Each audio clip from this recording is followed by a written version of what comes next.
بسم الله الرحمن الرحيم الحمد لله رب العالمين نقرأ السلام يا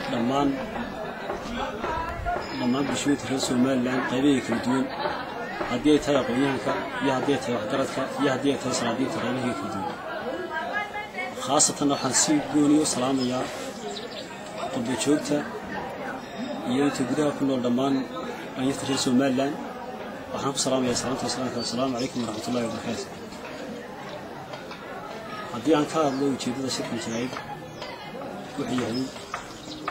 يعني جدوا أي ترتو عن سيقولين ولا حد من الحلا جمهورية الصومال مدام بدأ حويني وحياه هي عطسي جن ما كان كويس وجدين يعني أيات الحلا الصومال لما تود وحوي وضدك كل عدي وضدك كدورتي وضدك ممكن ترتمي سواء رقط اليوم مرة الواحد في عنتها إلى أهمية كبار مصير واحد يستبدل يتها قويها كيجي dadkii jaamacadaha kala duwan ka soo qalin jabiyay Jamhuuriyadda Soomaaliland in ay majority-ga fadhiyaan maanta xaafadaha iyadoo ay sugayeen waalidiintii ku soo tabcay ama family-gii ku soo tabcay halkay wax ka gelin lahaayeen maanta dib xaafadda ugu soo noqon taasi waxay noqotay mid laga xumaado ardaygii intaas sano wax soo baranayeen diswar baa isaga laftiisa ku dhacay taasi si looga badbaado waa in dhalinyarta loo sameeyo shaqaabuur dhaba taasi oo dad kasta oo loo marayo madaxweyne in la iska xil saaro mas'uuliyadda si loo baahan yahay gobolada reer Soomaaliland dhamaantoodba waxa jirta gobol kasta wax uu caan ku yahay gobol kastana waxyaalaha caan ku yahay in lagu tixgeliyo wax loola qabto si ay dhalinyarta fursad shaqo u helaan ayadoo ay jirto waxyaalaha adiga shakhsiyan madaxweynaha Jamhuuriyadda Soomaaliland mudane Axmed Maxamuud Siiraan yaa ku amaanan yahay waxa kamid ah in markii ugu horeysay Soomaaliland loo ogolaaday golaha deegaanka inay ka soo qayb galaan shaqada jirka ka sareeya golaha deegaanka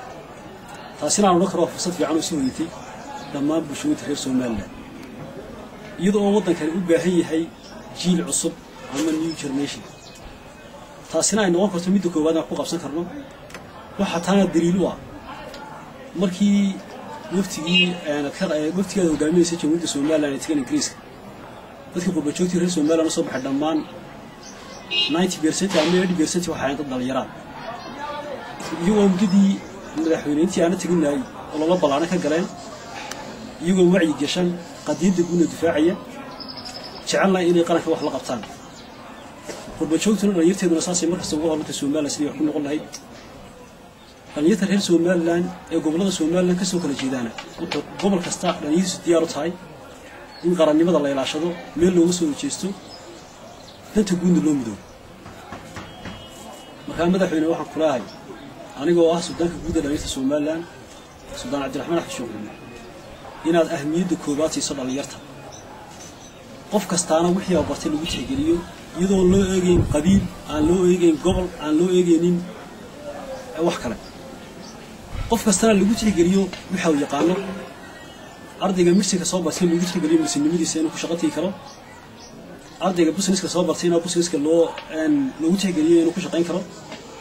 qof kastaaba kulliyada ku soo baxay inuu ku tixgeliyo habboon ayada laftirkeedu dhalinyarta haddii qof kasta wixii aan professionkiisa ahayn la isdhex geliyana caqabad kale noqon karta oo sababtoo qof wuxuu profession ku yahay baa fiican mar walba ku shaqato marka madaxweyne waxa kaaga fadhinaa anigoo afka dhalinyarta Soomaaliland ku hadlay in dhalinyarta si toosa iyo si dadban si kasta wax looga qaban karo wax looga qabto haddii aan taasi ku dhaafo xagga ganacsatada Jamhuuriyadda Soomaaliland horta waxaan la karaa marka laga yimaado nabadgelyada isku tashigeen oo wadda kale iyagu ku badbaadin weeyaan ganacsatada waxaan uga baahanahay faraska wax awsha loogu dhiftaa habadiyo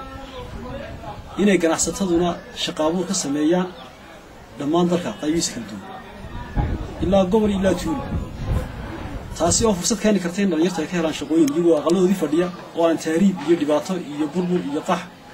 midna soo marin oo aqalkiisii fadhiyo waalidkiisii la jooga inuu shaqo ku helo waddankiisa qofkana waxa qurux badan inuu waddankiisa ku xoogsado ayaa ka qurux badan inuu qofku waddan uu leeyahay ka shaqo waxa sababayaana waxa weeyaan shaqalaanta baasada ka jirta qarankeena marka ganacsatada waxaan u soo jeedinayaa in ay ganacsatadu waddanka maal gashadaan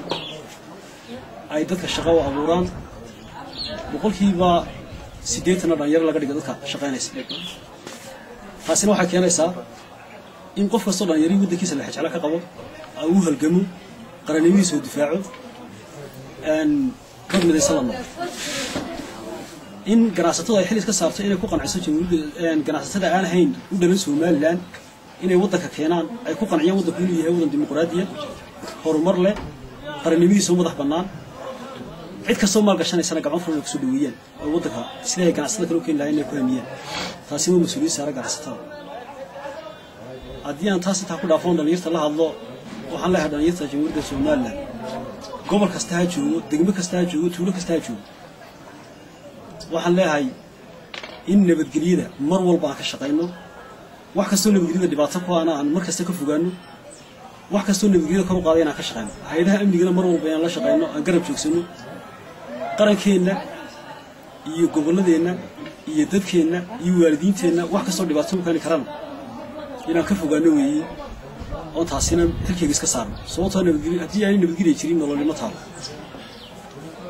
markastana waxaa jirta meesha nabadgelyadu taalo ugu horumarna iman karaa shaqana iman kartaa ganacsi iman karaa wax qabsina iman karaa waxaan ku midoonay kelmadda laa ilaaha illa maxamed rasuulullaah ku midoonay iyo